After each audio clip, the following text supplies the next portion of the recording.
Heather Swanson, HeatherSwanson. The first part of my testimony will be on behalf of the Nebraska affiliate of American College of Nurse Midwives, and the second half will be on my own behalf. Submitting a letter from one of our CNM members, Heather Ramsey, who's unable to make it today. She's the owner of the birth center in Bellevue, and also her consulting physician, Dr. Finley, submitted a letter. He was unable to come as well, so those letters are from them. The American College of Nurse Midwives, I believe you guys received a letter from our national office in support of this bill. Our state affiliate is also in support of it. This is something that is a standard of care across the U.S. for nurse midwives to be a part of. Now, a majority of nurse midwives elect to practice in the traditional settings of clinics and attend births in the hospital. A small percentage of births in the U.S. are out of hospital, about 5%. About 1% of midwives attend home births. Internationally, though, a large majority of the care in developed countries that pay less per capita for maternal health care, and where in those countries there's a lower maternal and infant mortality rate, most of the care is being provided by midwives. And the U.S. model of midwifery care for certified nurse midwives is modeled after the English model, where CNMs are trained in nursing and midwifery. Of course, there's a different type of midwives, and this bill is not about direct entry midwives, so we don't want to confuse the two, though I know that can be very confusing at times for senators and also for consumers. And so it is, ACNM feels it's quite an injustice to have this restriction in statute, and for those that were part of licensing this bill in the 90s, the expectation was that this would easily be removed, or in the 80s, that this would have been overturned because there's stronger evidence to support having something licensed and regulated at a home birth than not. And when you take a group of women with the same demographics and same risk factors and give them to have them deliver in the hospital, have them deliver at home, and the studies that have controlled for those demographics, the outcomes are consistently as good, if not better, because of reduction and other interventions that are easy for women to say yes to, like epidurals that we know do have some complications with them. So we're surprised this hasn't changed. We're hopeful it will, and that this restriction will be removed. There's still obstacles regarding the written practice agreement. It is wonderful for nurse midwives to practice collaboratively with physicians. From a national level, the American College of Nurse Midwives has been working with ACOG, the American Congress of Obs and Gynecologists, to build better practice relationships.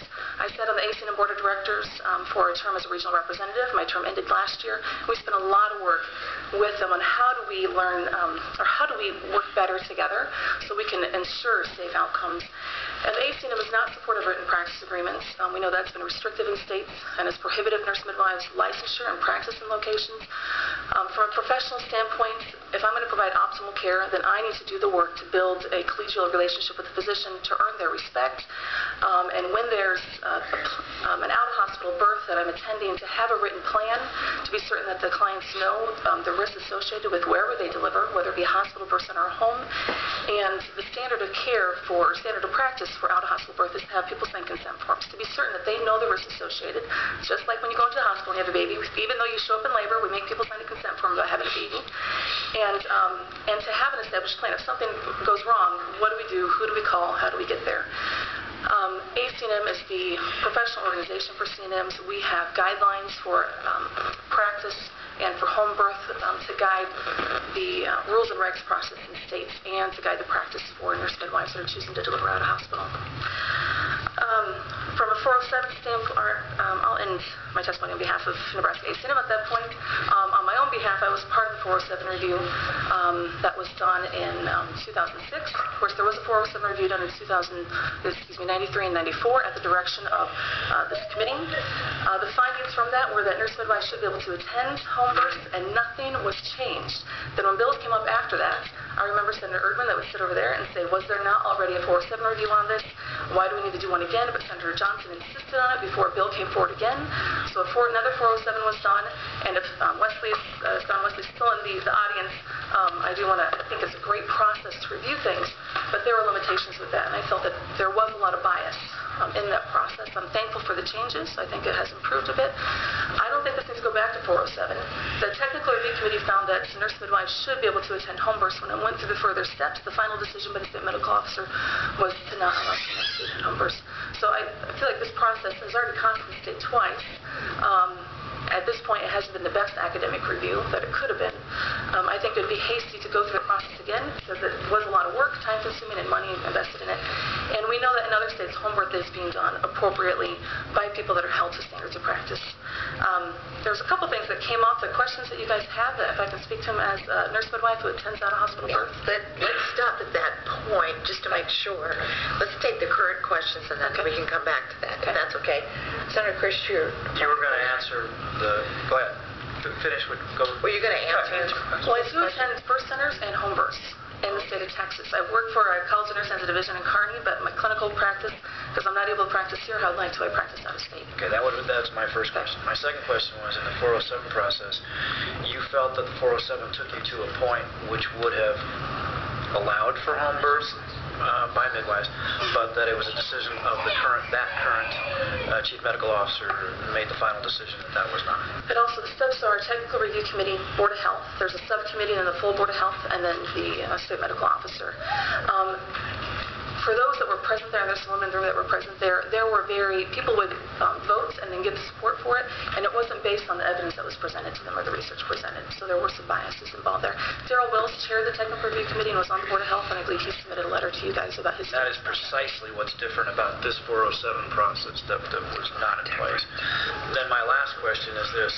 You talk about, actually the doctor talked about low risk and being able to have do you establish a patient transfer agreement with a hospital or the local hospital or a local clinic, or how, if you've been there, done that, worn this t-shirt, so tell me, how would you design it? What will we require to have in place? This is an interesting topic. Right now in Texas, the Texas Medical Association is trying to implement a requirement to have a written practice agreement with a transfer agreement with the hospital to be willing to accept transfers in order for a birth center or home birth to be licensed.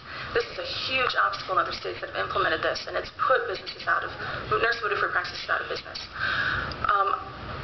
In my practice, we have a consulting physician, so if we have a need for a transfer, we do risk assessments throughout their care before we take them on to care. Throughout their care, definitely at 36 weeks when they're appropriate then to deliver out of the hospital, we reassess when they're admitted to care, and then throughout their labor, we're providing assessments. And if at any point there's a need for transfer, we do. Thankfully, most of the transfers are low risk. They're ones that could go on their own vehicle. There's not a high cost associated to that.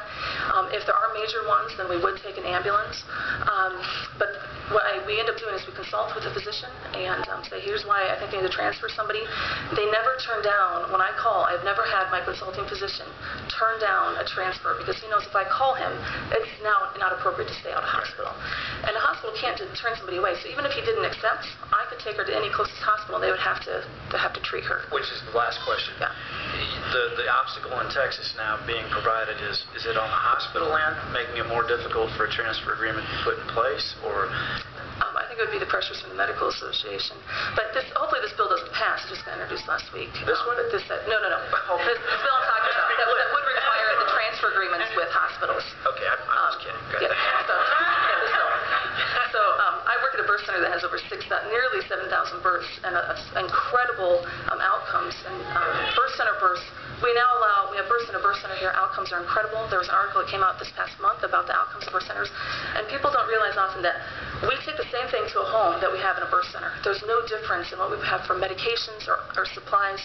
OBs, ACOG is supportive of birth center births attended by nurse midwives. They're still not supportive of home birth.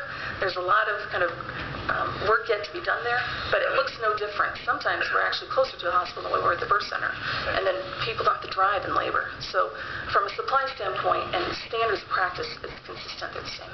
Thank you. Senator Crawford. Thank you, Senator Campbell.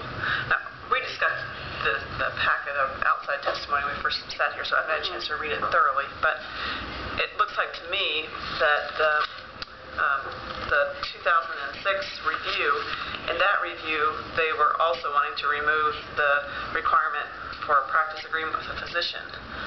And it's my understanding that in this bill, what you're asking for is you're not asking for the independent practice. You're asking to provide birth at home, and there would still be a collaborating licensed physician in the mix. Correct. Those they're two big topics, and it's really warrants more than one committee hearing. The removal of the written practice agreements is something that the Nebraska Action Coalition is working on. There's a 407 review right now for NPs to look at that. I don't think if this line is struck, there's not going to be a huge influx of people providing home births. There's going to be midwives willing to do it, nurse midwives willing to do it, but we're going to have to find a consulting physician to sign our practice agreement so we can be licensed so we can do it. So there's still a huge obstacle. This is just the early steps in getting to that point where it's no longer prohibited, something's allowed. So if we can build those relationships, there is potential for nurse midwives to be able to attend them. So it doesn't solve the problem right now of we're having people attend births at home that are not being screened appropriately, that are being cared for by people that when they're transferred to the hospital, they're not going to submit their documentation, their paperwork, so there's going to be a huge gap in continuity of care. So there's room for improvement, yeah, but this isn't removing the practice agreement. We'll get there. The recommendations from the National Council of State Boards of Nursing and National Institutes of Health is by 2015 to remove written practice agreements for all advanced practice nurses. I think it's going to be a little bit later in Nebraska for that. I'm hopeful, though, it'll happen by then. But this is, of course, just striking the home birth restriction. Could you talk a little bit about the assessment of the home or that you would do with someone that you're working with as you're developing your plan for the birth? So generally, a nurse midwife or any midwife that's going to be attending a home birth usually have at least, if not more, at least one visit at the home to assess not only can we get to it easily, can we find it, if we're going to a hospital, where's the route for that? If we have to call EMS, where do they come from? How long does it take for them to get there?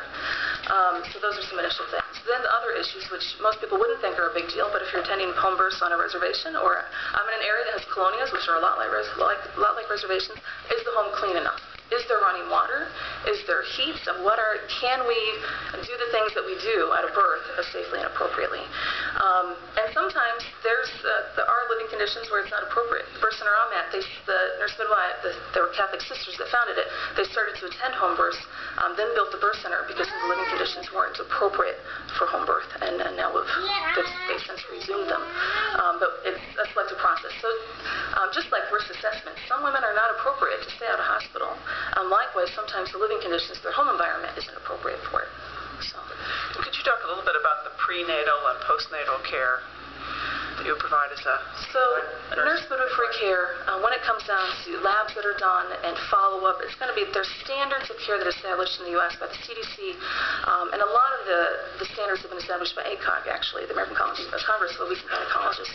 So the labs are done at the same time, the same appointment schedule is usually adhered to, follow-up is adhered to as well, postpartumly. The hallmark with midwifery care in the U.S. and across the world tends to be that there's more time allowed for education, to get to know people, to do those early screenings. And unfortunately, in the U.S., our model of care doesn't allow physicians the luxury of having a lot of time. So a lot of the work is done by the nurses regarding some education and time taken. We are seeing improved outcomes with education when time's taken. So the prenatal schedule, exactly the same in clinic, except that visits are longer. New OBs, return OBs are an hour, postpartum visits are an hour, return visits usually half hour. They typically run longer, so we always have extra nurse midwives available to see people where I'm at. And then postpartumly, for a home birth and for a birth center birth, it's traditional to do early home visits, so usually 2 or 3 days, sometimes 1 day, depending on what's going on after delivery and immediate postpartum. And then generally a 2-week postpartum visit at home or a 10-day. And then generally a baby's seen by whoever the pediatric provider is at 2 weeks. Depending on the state, some insurance companies require by a month, so if they're perfectly healthy and fine, then the nurse midwife will follow them up to the first 28 days in our training and education. So usually we'll follow them up to a month. Medicaid chicks requires that most states are seen before that month is up to keep them on their plan. And then nurse midwives do provide the traditional follow-up 6 to 8 week postpartum visit. So you can tell me a little bit about some people who have testified talked about their midwife encouraged them to have a relationship with the physician, so there was some continuity of care. Could you talk about your experience with patients and with a partner on that front? Depends on how it's working right now. My understanding is that because the midwives aren't licensed and they aren't regulated, they aren't able to build that relationship with the provider themselves. So it's up to the family to build that relationship. And most providers aren't going to turn them away. If they show up at the door, they aren't going to turn them away. And if they do need lab work done, and if their decision is, if the patient's not going to have things done versus that provider being willing to do some of it, then most providers are going to be willing to do some of those lab work and if they need to be transferred. Typically what happens though is that a midwife in most states, like South Dakota is an example for the home birth that's allowed up there, the midwife has to have a plan for transfer. So depending on where she's at, that sometimes would dictate who she consults for delivery-related things, and then it might be a different provider that she would consult for like during birth or during pregnancy. That may be somebody that she works with a lot. That's going to develop ultrasounds if needed, a higher level ultrasound or consulting at that time. So there usually is a relationship that's established. Now, it isn't always in writing. When things get in writing, that does increase the risk of vicarious liability, and I can see why a physician would be hesitant to get in that. Vicarious liability to a great degree is considered a myth. That doesn't happen that often, that physicians are held liable for what a provider did before them. They're held responsible for the care that they're providing at the time when they took over care, accepted care, not for what led up to it. So written practice agreements, there's a lot of thought that it's going to ensure patient safety. It tends to be more of an obstacle to care and for people getting access to care versus ensuring it. But a wise nurse midwife is going to build a relationship so that when they're in the bind, when something comes up, and before it gets to be a big complication, that they're able to consult and transfer appropriately. Otherwise, I don't want to take care of them because my profession relies on me providing optimal care, and the safety of that mom and baby rely on me providing optimal care. So when people are licensed and regulated, they can have those conversations, transfer appropriately, consult without fear that they're going to be totally, out of business after that. So, thank you. Yep. Any other questions? When you go for a home birth, and you've had a lot of experience, I know, in states, and I was looking for somebody who had actually done, I knew you did. What equipment do you take with you at a home birth? What equipment should be there? We definitely want something to resuscitate a baby if need be, so an ambu bag. We take items to do a UVC line, so the place essentially IV line and their umbilical cord, medications we would need to for resuscitating. There's standards for neonatal resuscitation established by the American Academy of Pediatrics, so all the nurse midwives and all the nurses that we take along with are also required to be certified in that. So if we need to do initial resuscitation, thankfully it doesn't happen that often in populations that have been risked out, because we're getting the cream of the crop, healthy of the healthy, that are staying at home. And those things haven't even, in a lot of states, haven't been even designated in rules and regs. They certainly, the feeling is they shouldn't be in statute because those are things that are hard to overturn. When practice standards change, when research changes, you don't want those in statutes because it's really tough to change those. Rules and regs is a better place, or for professional accountability to be held accountable for that. We take medications in case there's a postpartum hemorrhage, which is one of the huge reasons why maternal health care has improved in the last many years, is because we can treat postpartum hemorrhages with medications now. We take IV supplies. We take an oxygen tank, though we've learned that we gave babies too much oxygen for years, and we don't need to use as much as what we used to, so we're learning things, and even newborn care. So we take everything we'd have at the birth center. What we don't have is we don't have an OR. We don't have a physician that can do a C-section right then, so that's what we don't have. But everything else is the same as what we have in a birth center. So you've got the baby on a fetal monitor. Well, continuous fetal monitoring actually is not found to be appropriate it doesn't improve outcomes for low to moderate risk women. The thought was that we would reduce the rate of cerebral palsy when we started doing continuous fetal monitoring in the U.S.